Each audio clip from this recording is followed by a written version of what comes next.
హామీల అమలు విషయంలో ప్రభుత్వం ఫెయిల్ అయిందని అన్నారు కాంగ్రెస్ వరంగల్ ఎంపీ అభ్యర్థి రాజయ్య. రాష్ట్రంలో ప్రజా వ్యతిరేక పాలన కొనసాగుతోందని అన్నారు. రోజుకు కొత్త ప్రతిపాదనతో ప్రభుత్వం ప్రజలను మభ్యపెడుతోందని ఆరోపించారు.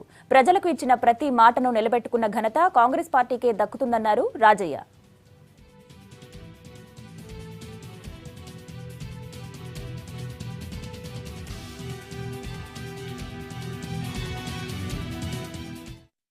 ఒకవేళ కాంగ్రెస్ పార్టీ ఒక మాట ఇస్తే అది అమలు చేస్తుంది, తప్పది. దానికి ఉదాహరణ తెలంగాణ రాష్ట్రం ఇస్తే ఏమేమో చేస్తామన్న పార్టీ ఉన్నది మీ ముందట. ఏం చేసింది? ఏం చేయలేదు. దళితులు ముఖ్యమంత్రి చేస్తామని చేసిందా? చేయలే. అనేక అబద్ధాలు. అదెందుకు రైతులకు రుణమాఫీ చేస్తా, ఎవ్వరు కట్టకుర్రి, నేనే కడతా బిల్లులు, రైతు రుణమాఫీ చేస్తా అని అన్నాడు. చేసిండా? అదే కాంగ్రెస్ పార్టీ రుణమాఫీ చేసిందా లేదు? మీరే చెప్పండి. నేను అబద్ధం చెప్తలేను, అసత్యాలు పలుకుతలేను, కెమెరా ఉన్నదని మాట్లాడుతలేను. ఉచిత కరెంట్ ఇస్తామని చెప్పినాం.